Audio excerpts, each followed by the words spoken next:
big welcome to the fourth episode of Championing Creativity, a podcast designed to show that the people doing incredible things in business are often no different to you. In this episode, I sit down with the amazing CJ Cawley, a popular graphic designer, content creator, and educator within the design space. Now, I'm so confident you're going to love this episode. CJ is such a likable guy, he's full of great advice, and he genuinely wants to help people.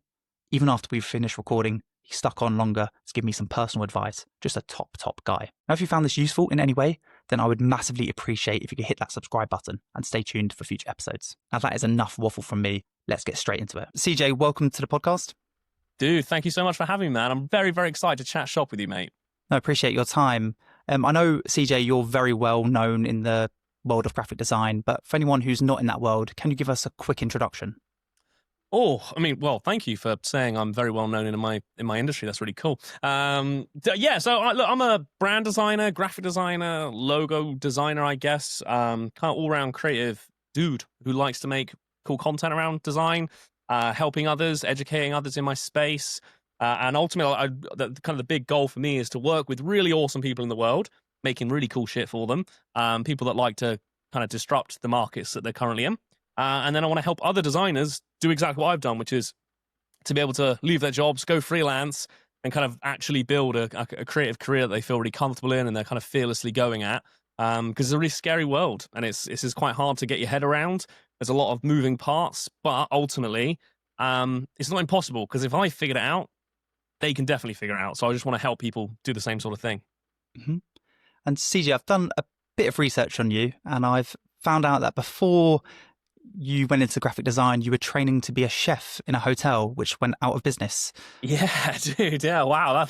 You have done your research on me. Do you ever think how different your life would be if this hotel didn't go out of business, or was the plan always to jump into graphic design after that? So the plan was always going to be design. I was only doing it whilst I was studying design. So whilst I was studying graphic design in university, God, 10 years ago now. This is proper taking me back. I needed a job, and I actually needed somewhere to live as well. I needed somewhere to rest my head, and there was a hotel kind of in my area that wasn't too far from my university that was looking for someone to just. You were the skivvy, man. You were a pot washer. You were doing whatever needs to be done to kind of get by, and I needed the cash, and you could stay on site and literally live in a hotel room. And so I was doing that. And then whilst I was there, I worked all over this part of the hotel and become actually really, really close with the owner of the hotel, to the point where I was actually then running the hotel years later. But amongst that, and this is whilst I was studying design, and I was like 21 maybe, I was chefing, and I actually really enjoyed it, dude. I was in the kitchen a lot. It was like French style cooking. The chefs were super, super talented, and I was learning loads, and I really liked it. And at the same time, obviously, I was studying design, and I was also working a couple of shifts here and there in an agency as like a work experience type of thing. I think what I loved about it was just the high pressure, right? It was creating something in a very short deadline, and it's got to be fucking good, right? You got to get it right. And I liked that side of it, but it comes at like a huge cost of your life. Like there's like chefing is hard work, man. Like I would never go back to it in a million years, dude. Like you lose, you're in that kitchen at 5, 6 o'clock in the morning. You ain't leaving till 11, 12 o'clock that night. You don't ever eat really anything because you're sick of looking at food. You just are drinking loads of beer, smoking loads of cigarettes, and just hoping the next day comes. And the only day that you would ever feel any good would have been like a Sunday afternoon, where you'd finally get to sort of sit down, shower, and then you knew by Tuesday you were back in the weeds of it again. So as much as like it taught me so much, it made me, I consider it maybe an absolute beast tackling life, because there was so much shit that went wrong in that hotel. And so many pitfalls and things that just like, I shouldn't be here doing what I'm doing today. I owe a lot to it in that respect because of those things. Like it's made me really understand what I do love to do. It's made me understand how to deal with difficult situations. It was always a plan to be a creative, mate, over ever being a chef. Fair play to anyone who is a chef. And he's continuously doing it. I did it for like 5 or 6 years, maybe, like in total. Maybe less than that. I remember like 5 years, and yeah, it's brutal, absolutely brutal. When you got into graphic design after, were you treating your other designers as fellow chefs? It's a little bit like that, dude. Yeah, like it's not the agency I went and worked at. It was awesome. Like everyone was super like lovely and welcoming and calmer. Like it was a totally different world. Like when we finished at 5, I was like, bro, we actually finished it? And they're like, yeah. I'm like, what? What do you mean? Like, I get to go home. They're like, Half yeah. day. But yeah, like this, it always felt like a half day for probably about like 5 years after that. Like I'd finish at 5 and be like, dude, this is crazy. But like there is that kind of like Mad Men thing still, like the TV show in kind of creative agencies. Like it still kind of exists a little bit. It's just kind of reshaped and rebranded. So, like that's what ultimately why I ended up leaving agencies and things like that, is because I didn't quite like the way people were maybe being treated in the sort of spaces like that. It was one of those things where if everything went right, it was the whole team's effort. Went on team, we nailed it. And if something went wrong, it's one individual's fault. And who is he? And let's fucking blame game. scold him and let's give him a hard time and then make an example out of him. And I was like, I'd watch it play out and be like, this is fucking gnarly, dude. This is awful. And it's kind of a little bit like that in kitchens as well. Like I think, yeah, the kitchen will only work well if everyone's working, but it only takes one dude to fuck the whole thing up. So I was kind of similar to that feeling, but I just didn't like it. I didn't like that way of being treated or that way of working. And that's ultimately why, again, I got out of there and decided to freelance. And where did the passion for design come from? This is a good question. And no, it's so funny, actually. It's such a simple question, and no one's really ever asked me where it's come from. I think I've always been a very creative person and ultimately came from deep childhood, I think. Now, the only way to explain it, and I've never actually really explained it on a podcast, so this is like the first scoop that you're getting. And it's kind of a sad one, so I'll try not to turn it into too much of a sad story and be all moaning about it. But I had a very rough childhood. It wasn't the greatest sort of start to life. And the first time I ever remembered making something with my hands or drawing something was unfortunately in the sort of space of like a social services type situation. And it wasn't actually for me, it was for my sibling. But I was taken away and asked to draw. It was like every week we kind of went to this thing, and I didn't really know why. I had no idea. I was a proper small child, but I now know it wasn't for good things. And I'd be asked to like go into a separate room out of the way of my family, and they'd just give me shit to draw and make stuff with. And I would make stuff and I would draw things, and I literally remember it like vividly to this day. The woman that I was sat in a room with drawing, she would like ask me questions whilst I was drawing. She would like look at my drawings and be like, wow, these are amazing. These are really, really great. Like you're great at this. And that was the first time I think I'd ever associated like a positive experience with something I had done. Right. And then I think that gave me like a high to being creative. It gave me validation. Someone told me I was good at something and I wasn't receiving that maybe in other areas of my life. So then like I kind of got hooked on that. Like I saw creativity as a safe space. I've then always kind of seen creativity as the space out of the harm in a separate room where I can just genuinely be myself and no one's going to, hurt me. So it's like I said, it's ultimately a very sad kind of very sad. Yeah, sorry story, to hear that. But it's an awesome thing in that respect as well. Like I got lucky. I see it as a lucky thing because I was able to find something that I truly, truly cared about that truly does make me feel safe and happy and validated. So yeah, it comes from something good. It does. Yeah. I really appreciate you sharing that. So you had the love for graphic design. You studied it in school as well, and then you went to study at university? Yeah.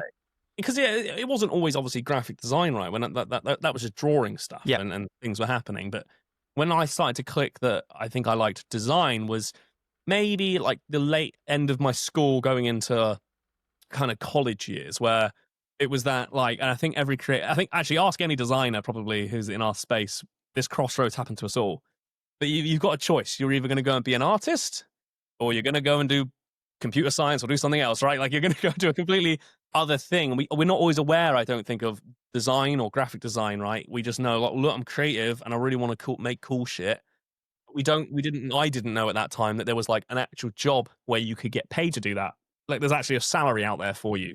Not where like obviously an artist that your mum and dad would always tell you like you can't do that. You'll crash and burn and that's not a real job, you idiot. So I think there was I think a teacher in school at the time that was like really quite progressive, and wanted us to really look in different, more creative avenues. Because I think even when I was in school, like being any type of creative wasn't the thing that was pushed. They wanted you to do like the academic stuff. But I think there's this one particular teacher, like I said, who was really like, no, like creative jobs are out there and they exist and they're really, really great. And they helped me, and I remember showing my work to them in my art department. That was where you'd always find me. I was like, I'd always skip other classes and never go to them, and I'd just stay in the art department and hide. And I was doing a lot of like spray painting and like making like physical objects and stuff. I loved doing it all. I loved like I was making films and things back then, even if it was on like an old Sony Ericsson phone. It was I just loved making anything. And they showed me design. They were like, have you heard of like graphic design and kind of drawing like sort of bolder kind of things and marks and things for like advertising and all these. And I was like, what is this world? And then that kind of got things cooking for me. I was like, oh, there's this whole other space. And I think the minute I found like the idea of branding and logos and kind of coming up with graphical artwork, dude, I was absolutely hooked. I think the first person that actually got me the most hooked was Tyler, the creator at that time. So like he just started on YouTube, like he'd only made like one album, the Bastard album or something, and it was all just like this crazy weird artwork and collage with photographs and typography. And I was then suddenly like, well, this is cool. Like album artwork's a really cool thing. Like that's a job. Someone's got to come up with these pieces of art for all these. That's when CDs were still a thing. And I was like, oh, this is really cool. Like I want to do shit like that. And then I started getting hooked into that world of then like even more creative people that were doing their own thing and doing quite bold things or very disruptive things. I was a skateboarder, so everything in my world was like all the skateboards had all these like really cool graphics on them and all these marks and somewhat logos and things like that. So I kind of fell into that space just based on kind of more like cultural things and just my local area, my school. That's kind of when I really knew, graphic design that's where I wanted to go, man. So Tony Hawk's Underground 2, that game. Dude, part of that was graffiti and yeah. I still I just bought the Tony Hawk's Pro Skater 4 remastered thing, and I have like the skateboard for it and everything because like I grew up on that. Yeah. And I still listen to the soundtrack. Yeah. I have like all the soundtracks to Underground, Pro Skater 1s, 2, 3, 4 in my Spotify. And that's everyone always asks me actually on my videos that I post on Instagram. They're like, dude, your music's sick. Can I get a link to it? And I'm like, there's a link to my Spotify playlist that you can go and listen to the music. And it's just all that. It's just all Tony Hawk's Underground. And were you always naturally quite gifted at art, or did it just because you loved it, you just put in more hours? Oh, dude, no, I was pretty shit. I still consider myself pretty shit these days, if I'm honest. And I mean that because I think you're always looking up to other things, right? So like, I would consider myself back then probably not very good or talented. There was definitely forms of art that I was never meant to be doing, and that's why I don't do them now.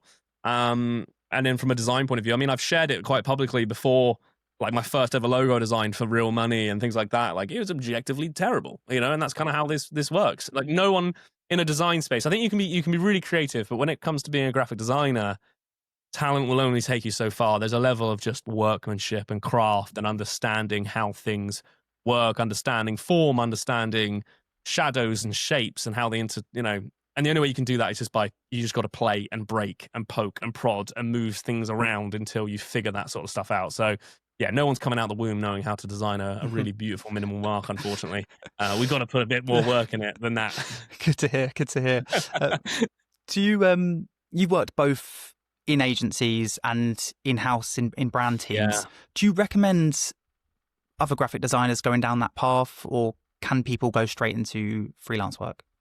I mean, I can only recommend what I know. I can't tell you to go and do something different because I've never done it. I did it. I liked the fact I'd done it because I like I said, I've got some scars along the way. I've learned some shit, and I think that's the best way that we do learn. I don't think you need to do you don't need to do the whole 9 yards before you become a freelancer. Like if you want to, I think just going in and getting some kind of a creative job, it might be for you. That's the thing. If you're stuck with like, oh, do I go freelance or do I go and get a job? But you don't know yet. You haven't even tried. You haven't even tasted it. So you don't know shit.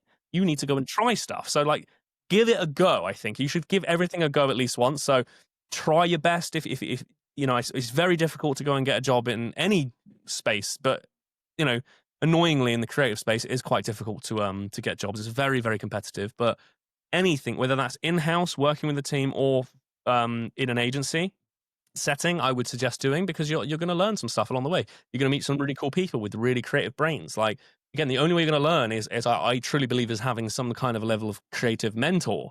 I had it the same thing. Like there's a guy called Steve Jackson. I think I shout him out in every single podcast I've ever done, and he must love it. Shout out Steve. Yeah, Steve's a man, mate. Steve Jackson is he's my hero, dude. He'll always be my hero. He taught me so much in those early days of working in an agency. He taught me everything I ever knew. Up until he didn't, until I left. I don't think I would be where I am without him and his knowledge that he passed down to me and shared with me, and like figuring stuff out and seeing how they solve problems, not just from a creative point of view, but a life point of view. And, you know, I think isolating yourself, that's the thing with freelance, as sexy as we all can all make it look like we do on Instagram. And I hope I try to show a realistic side of that all the times, because it does look really glamorous to some respects on Instagram, doesn't it? Oh, this guy's got his own life, own job, mate, does his own thing, could just, you know, turn up to his studio, colour in and go home again. And like, there is a level of that, but it's taken like years of hard graft to get there. And there's a lot of other shit that comes along the way with it. And that's being a little bit lonely, dude. You're freelance. I ain't got no one to chat to. I haven't got someone I can just go, hey, look, take a look at this. What do you think? That is really, really important. So I would suggest like go and get all of that, go get some scars. And if you then really go, do you know what? I still kind of want to go and do my own thing. Come jump into the freelance world. Like it's here with arms wide open, but go and try something, go and taste something. Yeah.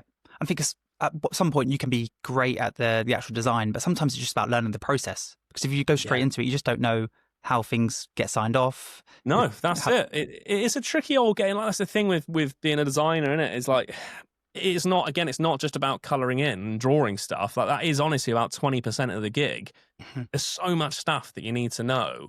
You know, you're ultimately talking to people who aren't maybe inherently creative like you are. These are much more maybe business-minded people. Maybe they're rational thinkers. Maybe they don't speak or talk like you, maybe. And it can be you've got to learn how to do that. You've got to learn how to come in and out of how you would maybe talk to another creative about an idea, as opposed to then how you would then communicate that to someone that's making a decision about changing their business or doing something like that. These are all things that, again, you can't wake up and know how to do those things. You need to learn.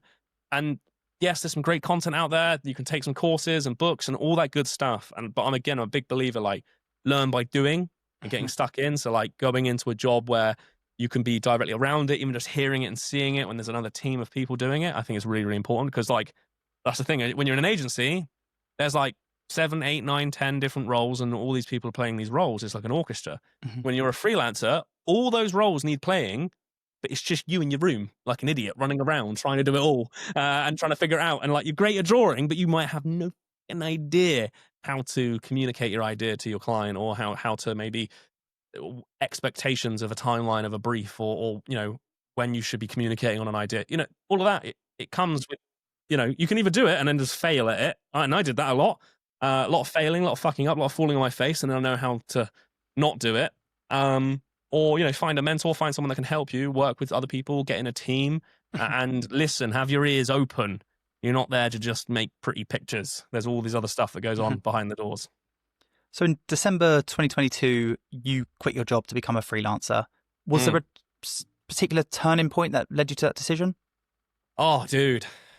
Yeah. There was quite a significant thing, I think, for me, that I really just had enough of working for other people. At that point, I wasn't in an agency anymore. I was in an in-house position. It was just so fucking boring, dude, if I can be completely real with you. It was just churning out the same stuff. And I was sat in the same room with the same people, and we were having the same conversations. And I was 27, 8 years old in that world. And the salary I got, that's the best salary you're going to get, dude. Like, okay, you've got your salary, like you're getting paid what you're getting paid. You know when you can go and eat your lunch, and that's dedicated to you and allocated to you by another human being. Some other dude has gone, hey, CJ, you're eating at 1 o'clock today. Even though you're a grown man, you're a grown adult, we share this world, we're all the same, we're all equal. I'm still going to be able to tell you when you can eat food. When you need a break, I'm going to be able to tell you when you can do that too. Because you can't go because Ben's going. And if Ben's going, Jane can't go, so you can't go. You sit down, even if you need a break. You can't go for that break. And if you want to go on holiday, you need to let me know 6 months in advance that you're going on that holiday. And I'm still going to have to approve if you're allowed to go away with your family and your loved ones and the people you care most about in the world. And that started to fucking hit me pretty loudly in the face. I'm sat there in this chair like, how is someone else having so much control over my life to these little small little things? And maybe that's fine for the people, but like it jarred me. I sat there just being like, no way, this ain't right. Mhm. And you're telling me at this point, I'm 27, 28 years old, and this is as good as this gets. This is life. What I'm looking at it dead in the face. I'm in this room with this shitty, horrible tiled like ceiling in a crappy office block with these horrible lights coming down, carpet tiles on the floor, the same people talking about the same shit, beige food at horrible buffets where we all go to eat every now and then because we're a family. And like, you'll never make any more money. The ceiling's there. Like, life is as good as it'll ever get. And I'm 27. Bro, I was out.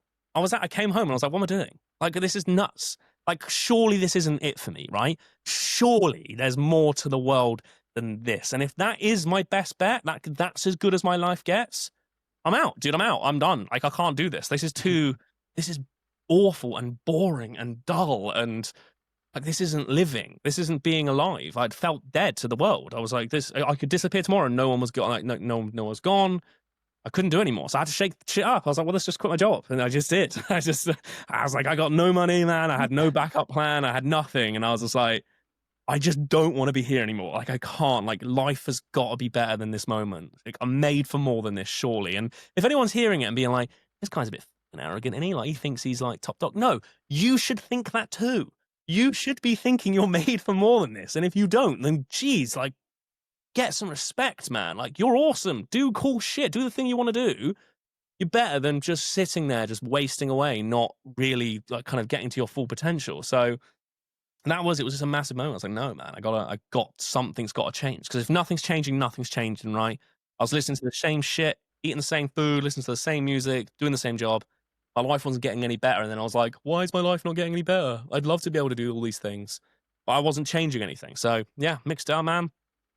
I quit the job and now I'm here. You had dabbled in a bit of freelance work outside of your hours before, so you kind of knew how to approach it. And to a degree, yeah, to a degree. Well, actually, I say that it's completely different to how I do it now. You know, like I actually in those early beginnings of going freelance, and like I said, I was doing it on the side. I was like moonlighting on the side of my job because I want more money. I need more cash. The world's expensive. They're not going to give it to me, so I'm going to have to go and work some more hours. So like, I would go home and I would work on more things and I would do more things. And I was just very lucky. I'm a very like, I'm quite like an approachable human being, and I've landed along the way of working with all these different people, just a few connections and a few small people that had small jobs for me. So I was always able to just like earn a little bit of extra pocket money on the side. So like, obviously when I went freelance, like I'd had a dabble in the idea of doing things on my own and like working with them on my own and like sending an invoice and stuff.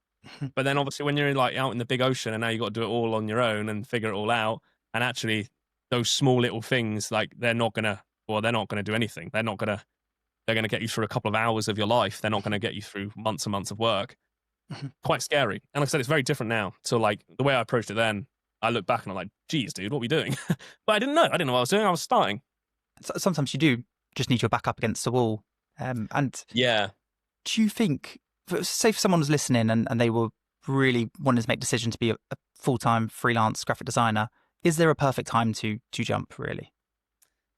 No, dude. There's no like, it's what you got to do for you, you know? Like, I would never advise anyone to do what I did. But like, look, I didn't have kids, man. I didn't own a house. I wasn't married, you know? Like, if I fucked up, I fucked up. I wasn't going to hurt anyone else. You know what I mean? Like, so it was an internal thing for me. It was like, do I stay here and do what I'm doing, and how's that going to make me feel? Or do I try and do this, and like, what's the worst thing that can happen, right?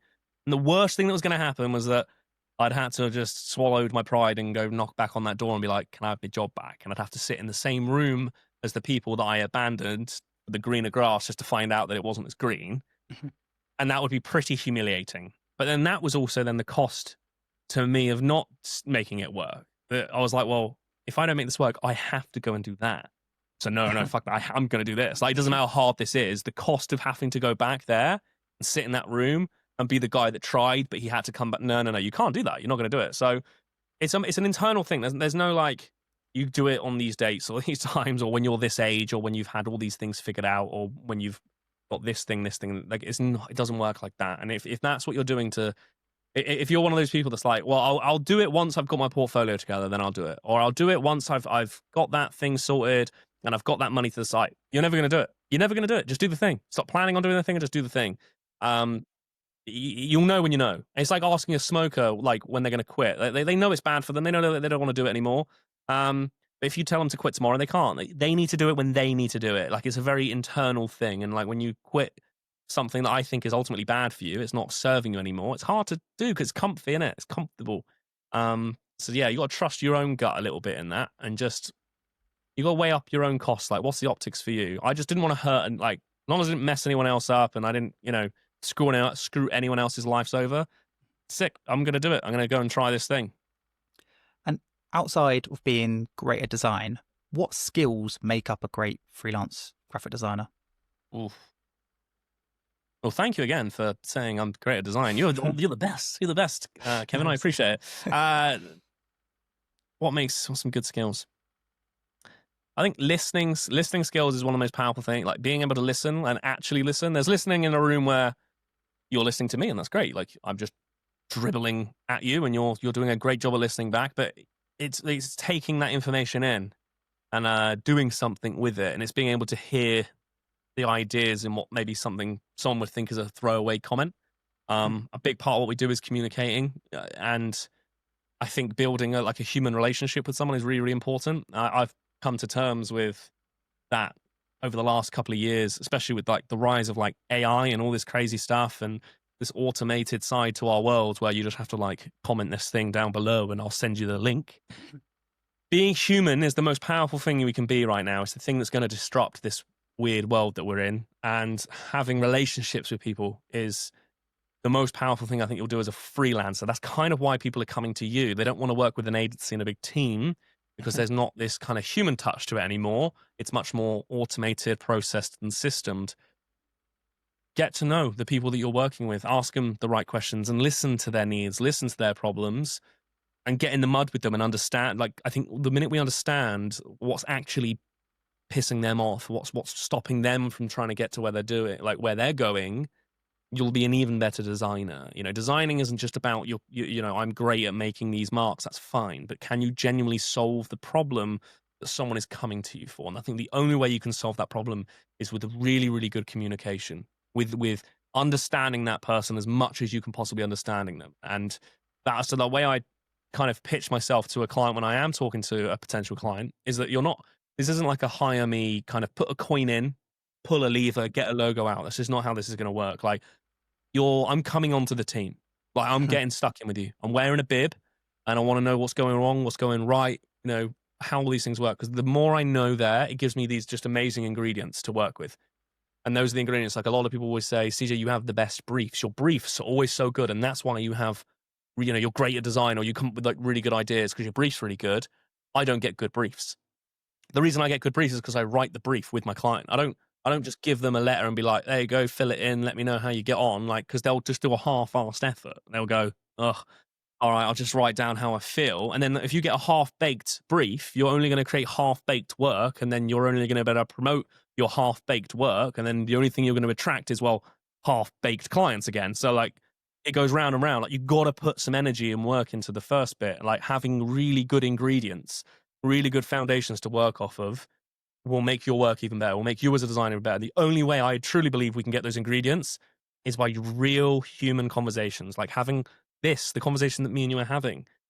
We can try to automate that too, and I see that like, oh yeah, I use this AI chatbot that's like linked into my Zoom and it spits all the information out for me and it gives it back to me. And like, that's fine and that's cool too, but like, I think having the actual like eyeball conversation with a human being, I just think it makes it a little bit more special, and I think the ideas are a little bit better, and we find we can sort of turn over pages or lift up rocks for better answers when we do it in a much more manual way, not so just cookie cutter automated. Mm-hmm. So you would sit down with your briefing template on a call like this, and you'd go through each section, and yeah. It takes 2-3 hours sometimes. Like, it's not easy. Like, I have to warn my clients. I'm like, look, this is going to be the most fun project you ever work on, right? We're coloring in and we're drawing stuff. It is going to be awesome, and I want you to have a great time. But unfortunately, there is this one thing we're going to have to do at the start, and it sucks. It's not going to be the most fun thing in the world. It's ultimately a bunch of really boring questions I have to ask you. But we're going to do this shit together, and we jump on a screen just like this, and I share I have like this like workbook that I've built out over the years, and there's all these questions in there. And it's not that all these questions are even the most important question, but they spark really good conversations. They're just like prompts to get this kind of conversation flowing. Like we just sat down in the pub having a chat with each other, right? Because the more relaxed the other person is, the more they'll give you, the more that they're more relaxed, they'll happily kind of give you that information. And then happier they are to open up more, like even better answers start to come out. Like, and your brain will start going, whoa, we could be doing something here, or this is actually who we're talking to now and what we're trying to solve. So, we get on there like 2-3 hours sometimes go by of us just chatting away and figuring things out. And I'm just candidly typing my notes that they will not under fucking stand, but I will. I'm able to read them back later, but I can go back through them later. And then I kind of, at the end of this conversation, these 2 hours of asking all these questions and going down all these different sort of routes, I've got this beautiful Bible of information about them and their world and what's going right and what's going wrong and what they really care about and what the people that they think care about and who's doing what they're doing and doing it better and who's doing what they're doing and maybe doing it wrong. And I get to look and I can go through it and scour through it. And then there's my ingredient list, man. And I get to then go away and go, right, now I understand You get this it. business. Now I understand this brand. But Because- you ain't doing that. You're not doing that on a quick 10-minute call. It's not going to happen. Yeah, and if you just send over a template for them to fill in, if they don't understand it or they're busy, they're always busy. So they're not going, if they don't put enough effort into the process because they don't understand it and they just want to get it across quick because they've got lots of things on their plate, then you're never going to be able to produce a great piece of work off the back of it. No, dude, it's very rare. I think, in the very, very, very, very early days, dude, I wouldn't have even got a brief. I would have just said, like, dude, what are you looking for?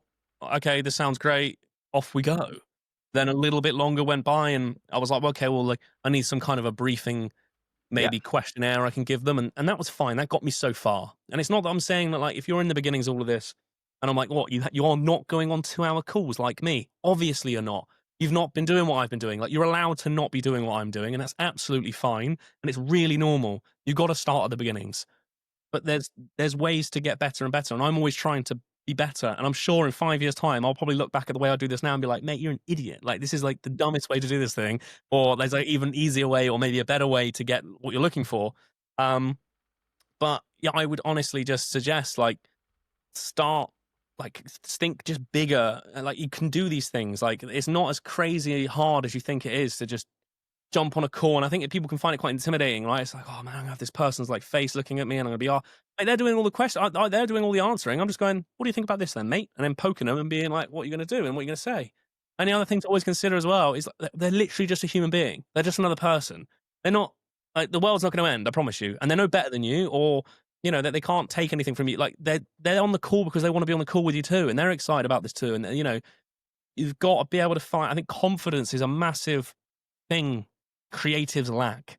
I think that self-belief that they can do things, or that maybe we're usually much more introverted and not maybe so much extroverted. You're going to have to find a way to be extroverted to some degree. If you really, really want to do amazing things, finding that confidence to be able to confidently talk, proudly talk, ask questions, ask difficult questions, maybe push back on an idea. And the only reason that we maybe don't do those things, or we get worried about doing those things, is actually because we're scared of what's going to happen. I'm here to tell you, nothing fucking happens. Nothing bad, because nothing goes wrong. I've done it 1 trillion times. I've pushed back so many times and prodded and poked. The worst thing that's going to happen, the worst thing maybe that can happen, is that they don't want to work with you, maybe. But that doesn't, as long as you're not rude or you're not a dick, you'll be fine. But, like, being confident, it's not that scary. It's not that scary. It's just one of those things you'll do it, and then once you do it, you'll go, oh, that was easy. I just said that thing to that person, and then that was all that happened. Nothing bad can happen from it.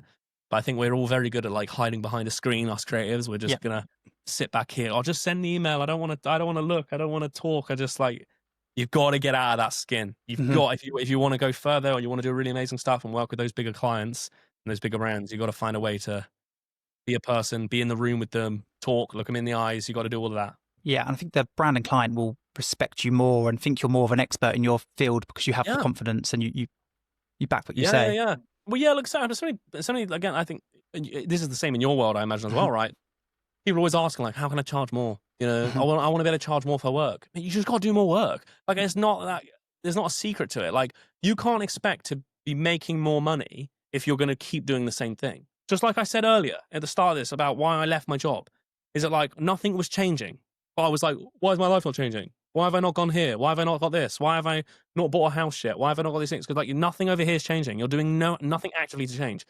So if you're a designer at the minute that's struggling and you're like, well, I'd love to charge more, but you're not willing to change anything of your process or the way that you do things, or maybe the way you attack an idea, or you're not willing to jump on these calls and do 2-hour sessions and get in the weeds with someone, then you're not going to get to that. You're not going to be able to add another zero to that bill. Like the only way you're going to add a zero to that bill is ultimately by doing more valuable things for that person. You can't, I think there's like a myth or a weird myth, and I can love debunking this myth. It's not a thing where just suddenly because you've been doing it a long time, you just get to charge more. That's not how this works. The clients don't go, I'm going to pick Steve just because Steve's done it for 10 more years than him, even though he's got exactly the same process as CJ. And I'm just going to, I'll give him an extra like $5,000. That's fine. That's not going to happen. Everyone's looking for value. They want value. Like, what are you going to do for that money? And how are you going to justify your costs to that person? And it's an investment for them where they feel like they're going to get something out of it. You can't do that if you've been charging £1,000 for your process and how you go through the process with them and the deliverables, what they look like, and then go, well, I've done it another year now. I'll add a zero or make it a $2,000. And then not get like, you're like, well, why are they not biting anymore? Like, that's not going to work, man. Like, you've got to do more. You have to do more. That's probably going to piss people off. I'm so sorry as well. That's probably, look, I like to be honest with everyone. You know that. I'm sorry if that's hurt anyone, and I'm just trying to be real with you. And moving away from anyone that's been hurt from that previous conversation, what has been your proudest moment since running your business? Oh, dude, that's really tough, man. There's like a trillion, really. Like I said, I didn't really come from much. So doing this is just awesome. Like everything about this, you know, I have my own studio. I think is one of the most amazing things. I worked in my bedroom. I worked in the corner of a bedroom, 2-3 years ago. And now I'm like, I've got this big, beautiful like studio that I get to share with other people and have other creatives come in and talk shop with me. That's an amazing thing. I've made some really beautiful like friends from this that are in the same world as us. Like, that's a really cool thing that I'm really proud of. There's like projects that are just like gnarly to me that I would have always loved to have been able to work on something like that. And I've actually done that now. Like even 2-3 years ago, I'd have had no idea how to do that. And now suddenly I'm working on a project like that. And that means a lot to me. And I can see it's helping these other people out. That's a really proud moment. And I think another part of it as well is like, I'm very fortunate and lucky to have so many amazing people that have wanted to follow me on my journey, and they like genuinely support me. Like they proper support me. Like I have people message me nearly every single day, just being like, dude, love what you're doing, man. Like, thank you so much. You've inspired me to do this thing. I have people send me letters and stickers, like, because I have like a desk here. I do this thing where I just slam everyone's stickers on my desk to kind of share the awareness of other designers maybe, or what they're up to. And most people will send me like a little note or a letter, just be like, bro, like you just doing what you've done is like made me believe I can do this. Incredible. I read shit like that and I'm like, this is why you left that fucking job, dude. Like this is why you risked it all and you quit your job with minus money in your account, because like your heart is beating faster again. Like you feel alive again. Like there's not a ceiling anymore. You're helping these people and people admire you and your work and genuinely care about what you're up to. Like, dude, I've won. Like that's, what else do you fucking want? Like what else can I want? This is cool. I get to color in, talk to awesome people like you, and people support me on my journey. Fucking awesome. Mm-hmm. And even one person messaged you and saying that is just unbelievable, isn't it? If you could change one person, it never gets old. Like Mm-hmm. it's one of those things. Like I remember the first time someone ever did message me and say, like, "Hey, dude, like I just like really wanted to just shout about how awesome you are and what you're doing for us and like your supportiveness to everyone." And I remember reading it like genuinely welling up and being like, "This is gnarly. This is gnarly that there's just this person out there that even knows who the fuck I am, is thinking about even wanting to talk to me and has even listened to me dribble on." Like that's really cool. That's been happening for 2-3 years, man. And Wow. and it's happened all the time. Like it never gets, every single one that comes through, I'm like, this is crazy, bro. This is crazy, dude. Like how did I go from living in a hotel room and then actually becoming homeless from that hotel to now here? Like, and people, like I'm rallying people up to get excited about being designers and doing what we do and just, dude, best thing in the world, best gig in the world, mate, is just genuinely trying to help people and get them excited and inspiring others to do this. Sure. You could have a hard day, but just to know that at part of that day you could just look back and see how far you've came? Is Dude, that's my every day. That's every week, dude. Every day I'm in here like, fuck, this is really hard. Like, this is really difficult. Sometimes I'm like, I just want to shut up shop, man, and just I can't do this anymore. Like, I still feel like that, and that's again. Like, I think this is why maybe I do get those messages from people, because I share that. I'm honest about it. I'm not in here being like, bro, I've figured it all out, and if you haven't, you're an idiot. I'm in here being like, I'm figuring it all out, and I still struggle like crazy, and I've still got this imposter syndrome feeling, and I still have to ask other people questions, and I still look for a mentor of my own and like try to get all this guidance. And I think because I share that, other people feel that, and they're like, oh, he's just a normal dude too. And it does help. Like, I mean it more than anything in the world. Knowing that we're getting people excited about being creatives and designers is like, that's what helps me at the end of my day when I'm like, fuck, I might shut up shop. This is getting well hard now. I go, but we're doing cool shit along the way too. Like, come on, sure, bro, go yeah, again. Like, go yeah. pick up and go again. Because like people believe in you, you know, and that's an amazing thing. Mm-hmm.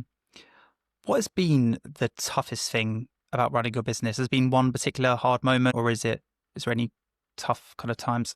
Yeah.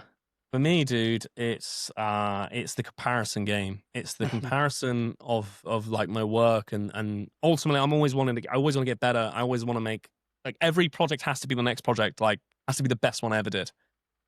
It's kind of like a weird, silly little thing I have in my own head of just the minute I'm finished with one project, I'm like, yeah, that's great. And then the next project comes in, I'm like, right, we have to blow the other one out of the water. Like, what are we going to do even better this time? And how are we going to make it even better? And how are we going to give it even more value? And how are we going to think a little bit harder, or come up with a clever idea, or just make this one even more special than the last one we just did? And that's hard to do. And it's very hard to do to yourself. And what does that a lot of the time is, obviously I see all these other people's amazing work, and I'm in the weeds of it all too. You know, I'm just a user of social media, and I flick through and see what people are creating or what they're making, and I'm like, fuck, man, that's good work. Like, that's really bloody good. I didn't think of that, or I couldn't think of that. And then you start to doubt your ideas. And then I'm looking at my work and I'm criticizing it so much that it paralyzes me. That's something I've been doing quite a lot recently, that I'm mid project and being just like, yeah, this isn't the one. This isn't the thing. Where 6 months, a year ago, that CJ would have been so much more confident in the idea to just run with it, to just be like, dude, this is what we've got. We're comfortable and happy with this. Let's run with it. This new one of me, this more imposter syndrome version of me at the minute, is very hard on everything that we do, and that paralyzes everything. Obviously, that slows everything down. That slows the projects happening down, and then expectations maybe get missed along the way. And it's very easy for us to just compare ourselves to others, man. I literally do it all the time, and I'm doing it more now than I ever did. So it's actually a problem I'm very much in the weeds of right now, and I'm still trying to figure it out. And a big part of it, I think it's coming down to just trying to find the confidence and remember why you're doing what you're doing, and who you're doing it for, and to design like no one else is watching you. Obviously, it's quite difficult, again, where I've put myself out on social media, and I've done that by design. Now everyone's watching me do the work, which is quite difficult to do. It's like someone's always over your shoulder watching you, which is, you know, when someone, like, I don't know about you, but like, if I try to type something, I can type fine. Yeah. And it's, the minute someone comes and like looks You over, can't I'm spell. like, it's like stupid, right? Yeah. It's like that, like kind of all the time in for me at the minute, where I'm online and I share these videos, and I make a video, and I'm like, oh man, I need to make sure this works absolutely killer, because we need to make a video that's absolutely killer, and then that needs to get me my next killer job. So it can be quite horrible. I can be quite negative about that on myself, instead of being positive to myself, being like, right, come on, dude, like, let's do this. We can do this. I'm much more like, you're an idiot. Shut the hell up. Like, come on, we need to do this. It's a very like negative way of pulling myself out of it. I don't speak to myself very kindly. I speak to myself in quite a negative format instead of a positive one. These are all things that kind of happen as a freelancer. We're in our own heads, because again, we're in our rooms, in our studios on our own. Yeah, and you're sure. isolated. So I think that is the biggest kind of one of the hardest things and toughest things to deal with as a freelance designer, dude. Mm-hmm. And how do you, like, when you experience stuff like creative burnout, how important is it to have other friends in the industry that you could just, because you almost, back in the office, you could just say, what do you think of this? And they say, it's all right, or it's shit, start again maybe. That's all sometimes you need. And how important is it to have friends in the industry when you're a freelancer? Dude, it's a superpower. It is, I've been shouting about, this is the problem, I'm trying to be everyone's friend in the industry, and I can't obviously do that. So I would advise everyone to like find someone you can actually always kind of talk to and have that. You know, I have a good friend, Jack Chitty, that I do that with, where like, and it is a superpower. Like when you get those doubts of like, I don't know if I'm doing the right thing, or I don't know whether I'm writing the right thing, or how to tackle this brief, or how maybe to deal with that awkward client. Where, yeah, when you work in an agency or in a room with other people, you can just so quick access be like, yo, dude, what do you think I should do about the situation? And get the information back, and off you go and move on. When you're on your own, and you're truly on your own, and you don't have anyone maybe you can speak to about it, those tough decisions become very, very hard. And again, those are the things that paralyze us and stop us maybe from doing things or moving us forward. So having someone to be able to bounce an idea off, or share an ugly thought that you're having about maybe about your work or yourself or your beliefs or what you think you can be doing, it is, oh my God, it's a superpower to have. And it's not easy, man, because you don't want to just start trying to find some random friend online. I'm not suggesting anyone doing that. It's quite weird. It's got to be genuine. It's got to be a real thing, you know. And it's like you can't just foster up a genuine relationship with someone and it works. You know what I mean? I was very lucky. I found Jack. We built that, but I think a good place to start for anyone who thinks maybe I'm a little bit lonely in this space, and actually I could do with having just an extra pair of eyes on an idea, or someone to bounce a thought off of. You got to be open. You got to start with just being open, being a bit more willing to accept people into your life a little bit, start conversations with people, see if you like them. You know, social media, I think we need to all come back to like using social media as an actual form of social media, right? Of not just like consuming crap and saving it and never watching it again. Like, talk to people, comment on their stuff, tell them that you've done something, like they've done something that you admire or that you like, and you'll be surprised what kind of conversations can kind of come from that. You know, I've had so many like awesome interactions and with people now because I've just been open to the idea of speaking to them and asking them questions about their work. You know, there's been people I admired. Like there's a designer called Julie Solstrom. I don't know if I've got her work. It's up here. You can't see it. Like, I admired her work for like years. I was like, dude, she's so like, her work is incredible. Like, I didn't really know who she was or anything. And I just reached out. I was like, just comment on her work, and reached out. And she was so sweet and so lovely, and just messaged me back. And now there's this line of communication with this person that I genuinely admire and look up to. And that's mega, dude. That's so exciting to be able to do that. But it all starts with just being like, again, it's kind of having that confidence. I think we figured it out together, Kevin. It's just a confidence thing. The whole thing, basically. If you're struggling, it's probably because you don't believe in yourself. I think it's a big creative block that we've got. It's just having the confidence to just, when not everyone's horrible or nasty, going to shoot you down. And it does show, because you're all technically competitors, but there's enough work to go around. If you just kind of leave, if you back your ability, then my God. It's. Dude, I wouldn't get worried about that type of stuff. Yeah, man. Like a lot of people have said that to me in the past. Like, we've had this discussion about sharing how you do what you do with technically your competitors, right? It's like if Pepsi shared its ingredients with Coke, or Coke shared its, why would you be doing that? Because they're competitors. But there is, in our space, there's so much work on the table. There is so much out there. People don't think there is, and I understand that because it doesn't look like it. There are millions and millions and millions and millions of businesses, and there is not millions of designers. So they're already we did quick math. There's enough work to go around the table for everybody, and you can't do it all anyway. So like, even if you were like, oh no, I want all the work, you can't do that much work. So like, someone else is going to have to pick it up along the way. Trust me, you'll be able to build a business a lot faster if you have somebody else testing stuff with you. So like, me and Jack have been able to do the same thing. I truly believe the only reason mine and Jack's businesses have grown to what we've been able to achieve and do is because we're making double the amount of mistakes faster and sharing those results with each other. Instead of me just making mistakes, me learning from them in my speed, he's making new mistakes, sharing them with me on what went wrong. I'm making mistakes, sharing them with him on what he went wrong, and he doesn't now have to do them. I don't have to do his ones, and now we both learn and grow together. So again, if you can find someone you can trust, that you can do that, kind of have that relationship with, it's incredible. Like, I think that a lot of people ask me why, like, how have you grown so quickly? It's not a social media thing. It's not a luck thing. It's having people like that on your team. Do you know what I mean? You're just learning so much faster. When I have an idea for a logo, again, Jack did it just the other day. I've been working on this mark for a few weeks now. It's been kicking my ass. Something just wasn't quite right. And I'm staring at it. I'm going away and I'm coming back in. Like, weeks have gone by looking at the same mark. So I share with him, like, dude, what's your thoughts on this? Initial thoughts, feelings, reactions, what you think? And he's like, bro, awesome. But like, what if that was just like that? And actually that thing was there. I was like, all right, I'll try it. dude, it was done. It was done. I was like, dude, this is done. Like, I've been like stressing for weeks now. I just needed somebody else's eyes on it. So my business moved forward because I had that confidence and willingness to be able to share with someone and have that relationship with someone. So it's super, super important. I would suggest it massively. I don't think you're ever truly like fully on your own as a freelancer. You need some team in there. Sure. It doesn't have to be always a designer, man. It could be your friends, could be your partners or whatever, but don't keep everything to yourself. You've actually led me quite nicely on to talk about social media. You've built a big audience of 585,000 followers, and I just look at Instagram alone. Don't say that. It's a lot of people. Yeah, that's a lot of eyeballs. How important has social media been for you getting new clients? Yeah, obviously, it's the way I get clients, dude. You know, it was when I first started freelancing, I didn't want to use social media of any kind. I honestly, like, the idea of making videos, I was like, never going to happen. You're never going to catch me doing that. I'm going to do it the old-fashioned way, baby. I'm going to go knocking on doors, sending cold email to businesses in my local area, get some work, boom. Tried that, didn't work.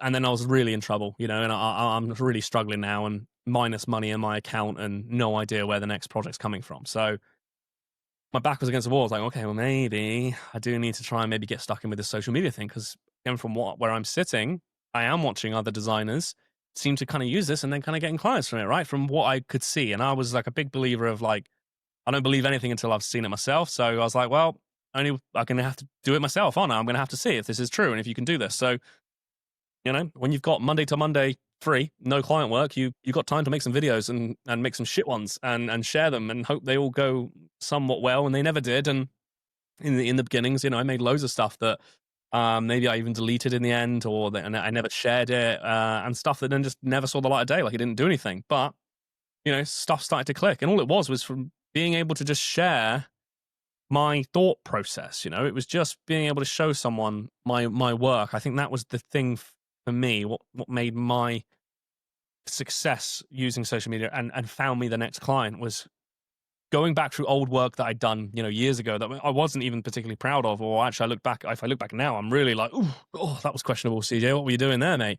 But I would show people just how did I get to the idea? How did you come up with it? Like, what was the thought process behind it? What were you looking for? What were those answers? And I think there was like a fascination to that for people. And it was like it was like a peel back from the curtains, which again, many people weren't doing at the time. It was very much just, well, look at my work, look at my work, look at my work. It's amazing. What do you think? What do you think? With no idea of how did you get there? And I thought from a creative's point of view, maybe it's quite frustrating to see that. I was just, you know, I would see that work and go, I could never do that. And then from a client's point of view, it's great and all, but I don't maybe understand it, or why, you know, because it's not made for them. So I thought it was a great way if I made videos then that showed that more client interaction of like the client's input into my work, of like what that brief was, you know, what was the problem I was trying to solve for them, that would attract the clients to the video. Like, that would make them go, well, okay, I'm learning something here. Like, so two people learning, you had designers learning and clients learning something from the video, and it worked. Like, then, you know, all we needed was one video to work, and that would get me the one client. That's all I needed. And it did that. And I got one client, and then I made a video about making that client's work. And then that got me a client. And it just started to snowball. And obviously, the more eyeballs that you get on that, the more chance of maybe those clients coming. But you only ever need one in the beginning. You know, you're just looking for the one. Don't think of it like, oh, I need to get millions of views, otherwise this is a failure. It's not like that. Like, getting 15 views is great. You're getting more views. If you don't post it, you've got zero chance of anyone finding you. You don't make videos, no one knows who the hell you are. You might as well go back to work. Make the video, even if it's like 15 seconds, even if it's just a couple of people that see it, it might just be the right person that sees it. You got to open up your chances. And that's all I ever did in the beginning. And obviously, the more those numbers happened, the better it got. And I'll never really know to this day, like, why all those numbers did happen and all those views did happen. You know, you can argue that I was saying to you that, like, I'm a big YouTube kid. I'd always been a YouTube kid. I kind of understood content maybe more than I thought. I understood about what made a good story and what made people want to watch. And I liked telling stories. And like I mentioned in the past, that I used to make like videos even back in the school days with like a little Sony Ericsson camera phone and things, and cut them together and stuff. So I was kind of always in that world a little bit. Are they on YouTube now, or? No, God, no, dude, no. We'll hunt them down. He showed me some old videos that he made, and they're still on YouTube, and that was amazing. I won't drop that. Jackson will hate me if he finds out that I mentioned that. But yeah, like I kind of knew that world a little bit about making videos and telling stories and kind of getting people from start to end. And I think that helped with those, raising the chances of those numbers happening. But, there's like a few things that need to happen for a video to work well, for then social media to work for you, is that you've got to show a little bit of yourself and who you are and why you are you and why you are different. Otherwise, you're just the same as everyone else. That's very easy for us to go, no, boring, don't need to talk to you. So what makes you you? And you might think you're not that special, but trust me, there'll be something about you that is you, and that's what's going to attract someone to you. I'm just a big old idiot goofball who doesn't take himself too seriously and likes hip hop music and skateboarding, all right? So some people like that and they go, he seems fun, I want to work with that guy. Some people probably look at it and go, that guy's an absolute idiot, I don't want him touching my stuff. And that's fine too. That's not my world, that's not my audience. So you got to get comfortable with who you are, put that out into the world. You got to give value, you got to be able to genuinely help people, more of a selfless sort of thing, and see it as a bigger picture. Obviously you think like, well, I want to get clients. It's like, yes, you do have to get clients, but like, give before you ask. I used to read a lot of books within the marketing world when I was like in agencies and stuff, because I wanted to understand that world as well when I was being a designer. And I read a book, Gary Vaynerchuk's Jab, Jab, Jab, Right Hook. And I still use that technique every single day of my life, which is basically jab, jab, jab, being give, give, give. Give value for free. Don't ask anyone for anything. Don't put out on your social medias tomorrow, I'm available for work tomorrow if anyone needs me or want me. Like, don't do that. You're asking for stuff and people don't know you. If I was a stranger in the street and I went up to little old Jane and was like, oi, give me a quid, she's going to slap me and run away. She doesn't know me. I need to give her value before I can ask for something myself. And it's the same on social media with everything. So I was giving all these tips away, like, this is how I come up with these ideas. This is how I use these tools. Give.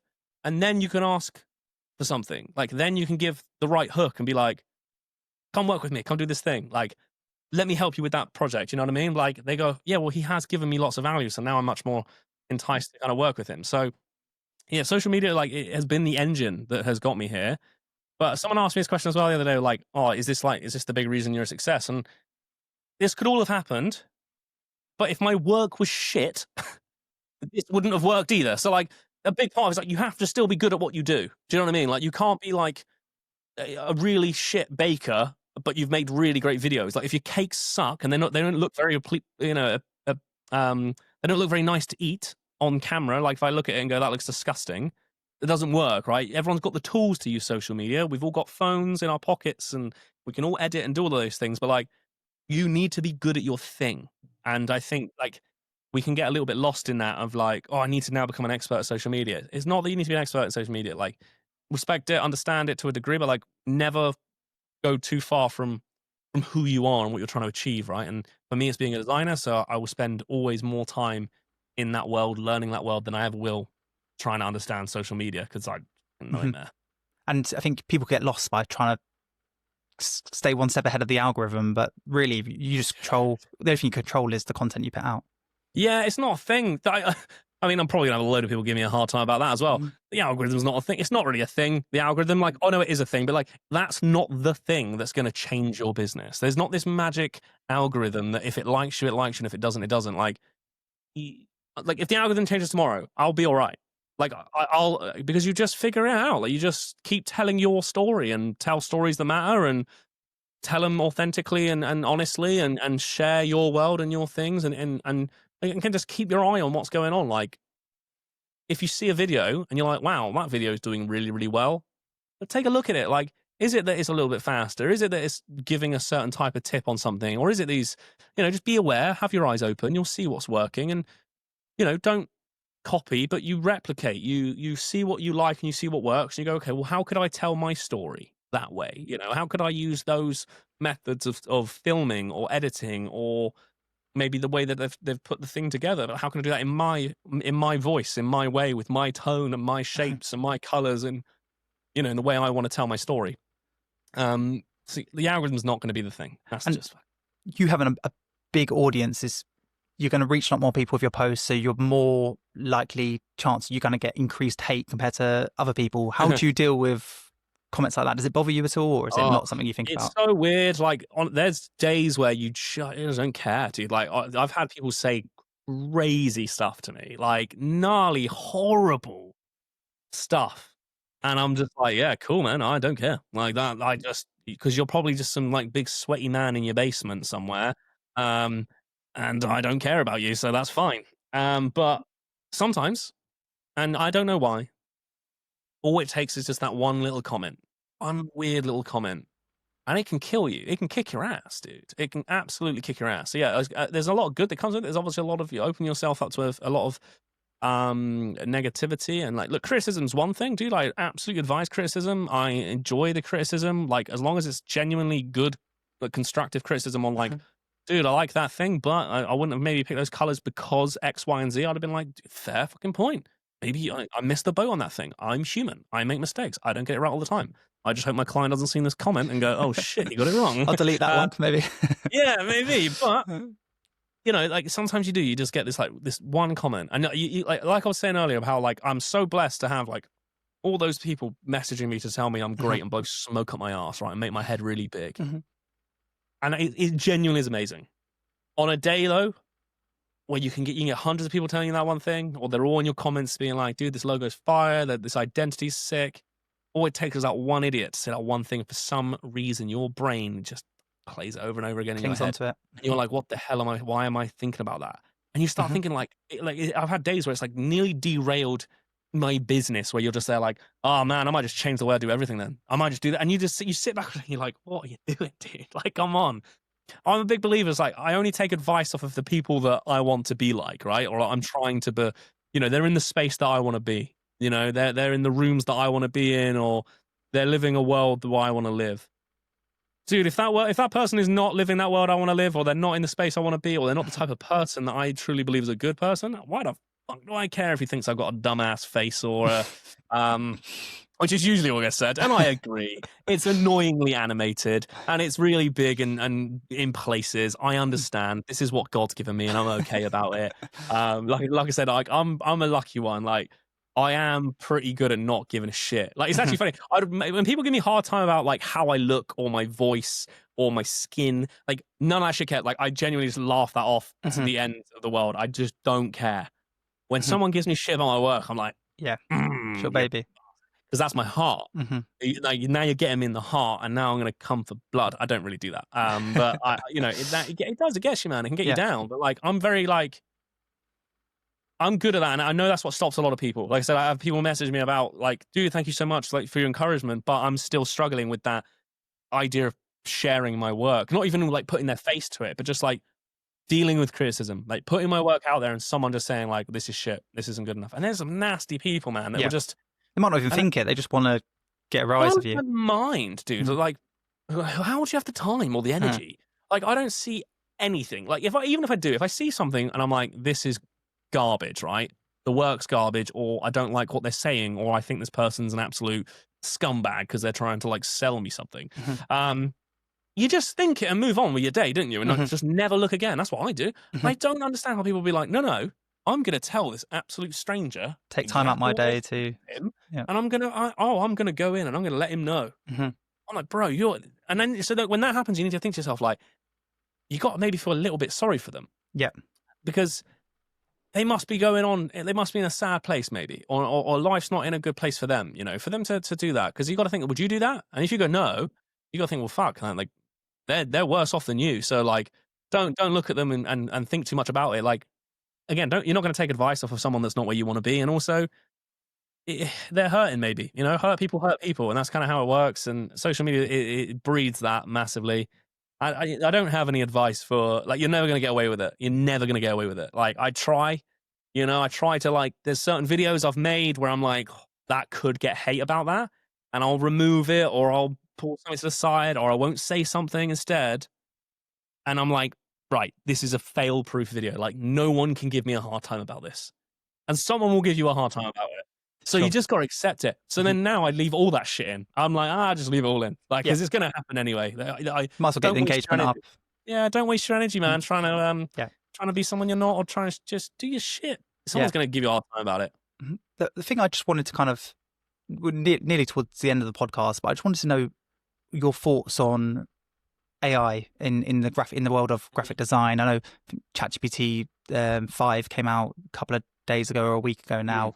Do you think it has graphic designers worried, or are you quite confident for the future of design?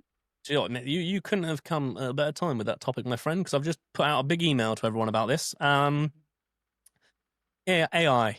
It's a funny old one. I'm a massive believer of it being, it can be a force for good and it can be a force for bad, and it depends how you use it as a tool. Ultimately, you know, a car's a great thing. It can get you from A to B. You can also run people down and murder people with it. So, you know, it's the same sort of thing. Like, it's how you use that tool. And for me, there's a lot of designers that worry whether it's going to dominate our industry. I don't think it is. I think it's a load of shit for that. I don't think it's a great tool. I use ChatGPT all of the time to help me with my business. I suck at writing stuff. I don't like writing. So I just turn my mic on and I spiel shit at it and I say it the way I want to say it.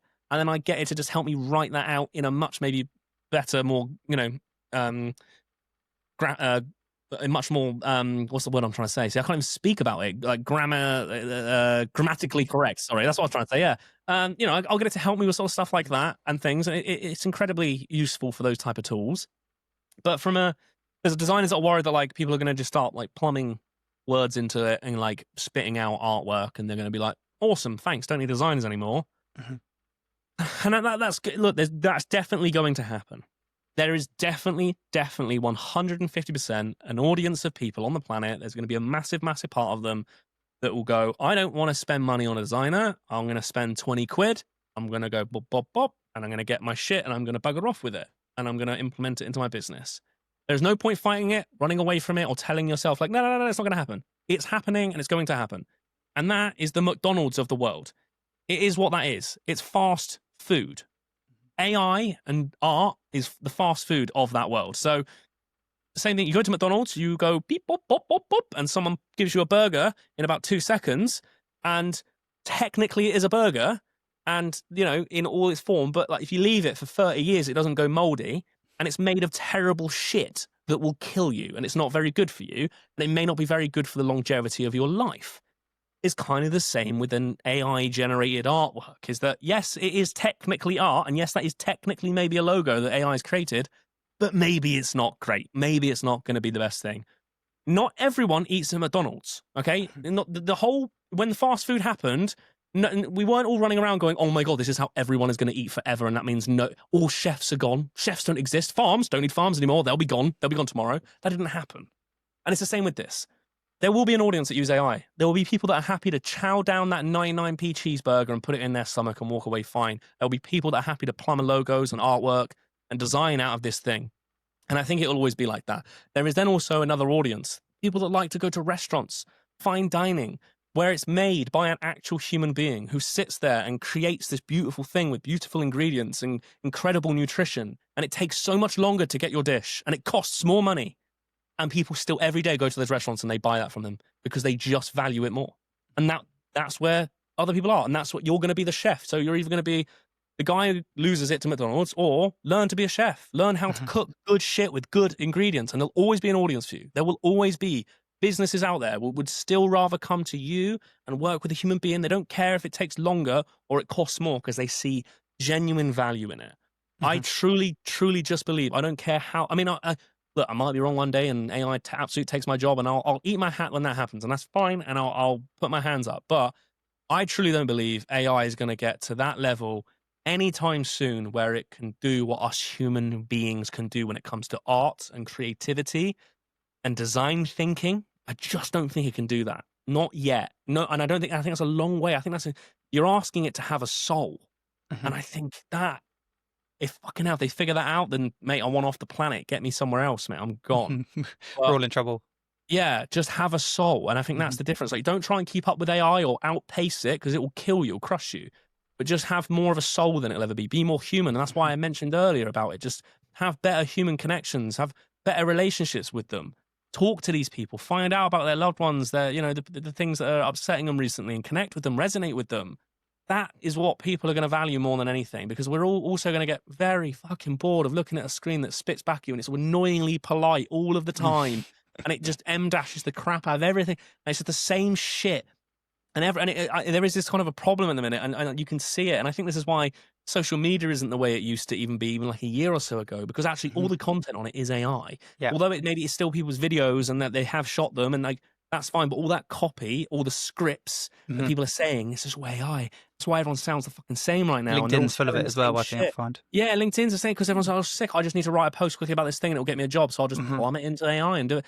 And it is just like, it's nonsense. So like, I've had to make a real conscious effort recently to not use AI to do stuff. So like I said, that's what I will do now. This is my little trick I use with AI. So feel free to steal it. Because AI sounds like AI when you write, and I don't like writing and I don't like typing. I send voice notes to everything. And I think the best way for me to communicate when I do whether it's a video, whether it's an email to someone, it doesn't matter what it is. Like if I have to do it in that format, I want it to sound like I said it. And I have the way I say things, and I say things wrong, and I get things in the wrong way, or I put words in the wrong way.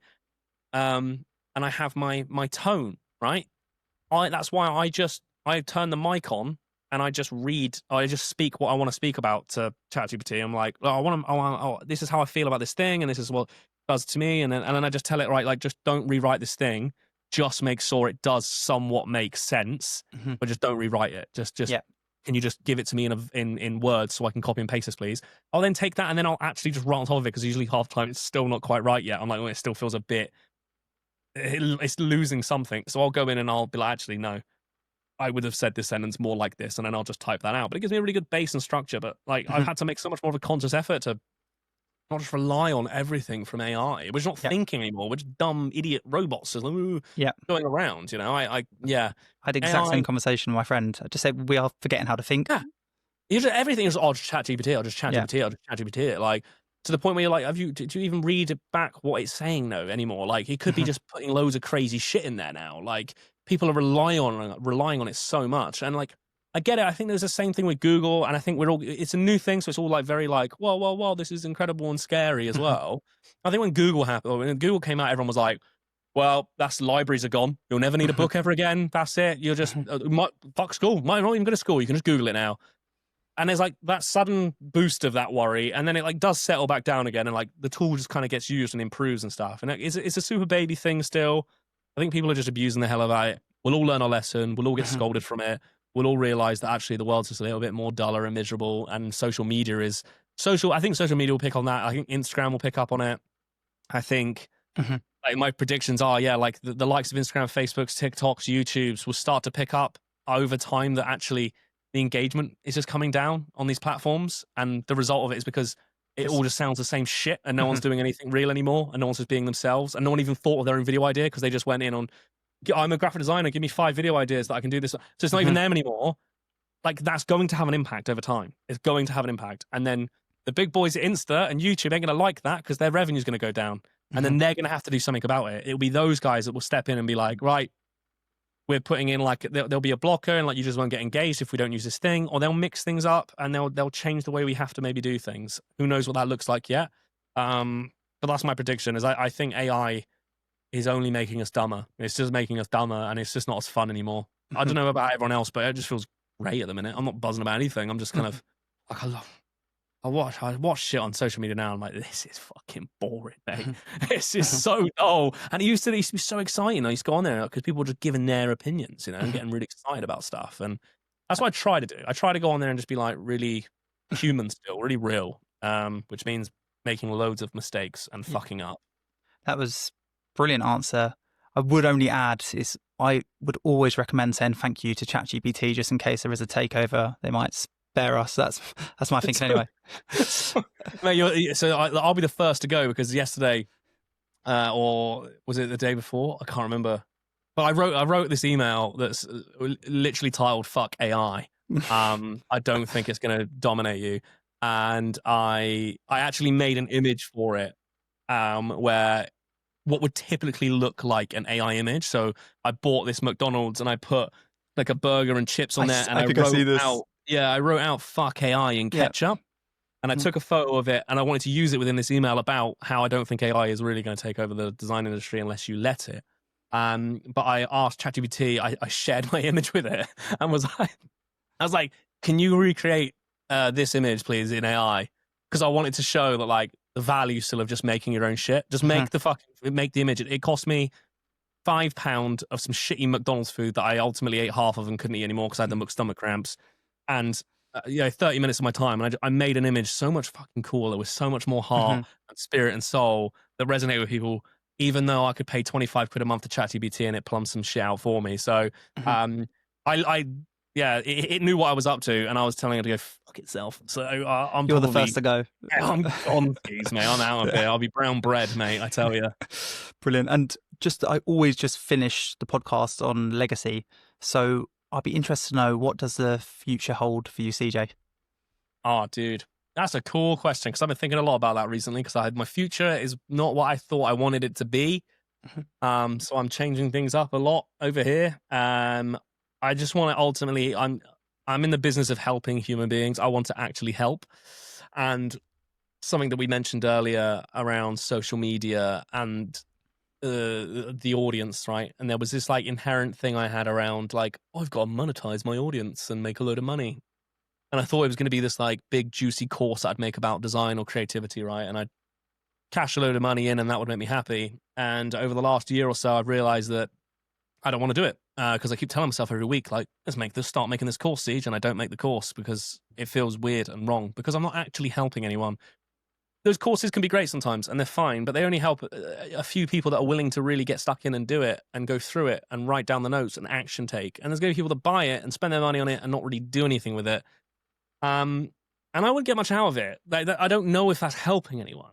And that's why I want to do it. It's not the money bit. I want to genuinely help people, because I came from a dark place and now it's an awesome place. And I want to show people that you can do that too. And that creativity can get us there. And it saved my life, and I want to show that it can save theirs too. And I think the only way for me to truly, truly do that, though, is in a much more intimate setting where I actually have to get stuck in with you and get in the weeds with you and help you, just like I do with my clients. So I'm not doing that. I'm doing much more of like this should be going out at the end of this month, at the end of August, like much more one-to-one mentoring and coaching. Brilliant. Across like 3 to 6 months, and I'm just going to work with a couple of people at a time. Like I said, I can't do it for everyone. It's impossible. But that way, I will know if I'm genuinely fucking helping someone, and I'm getting them to where they're trying to go, and I'm helping them remove those blocks and get them out of the way, and show them a new way of doing something, or and do that. Do you know what I mean? And that's what I've been missing over the last year. Clients, great. Money, made some, really fucking cool. Got a cool studio, cool. I still go home sometimes feeling like something's not right, or I'm missing something. And a big part of that for me is, I think, is helping people. I love it. I get so stoked to do it. If I can do something for someone and then they're like, oh my God, thank you. I'm like, yeah, we did it, baby. We helped. Woo, come on. So I want to do more of that. Like, so yeah, just really, really small, intimate helping of stuff. And I don't know what that's going to look like too far in the future from now.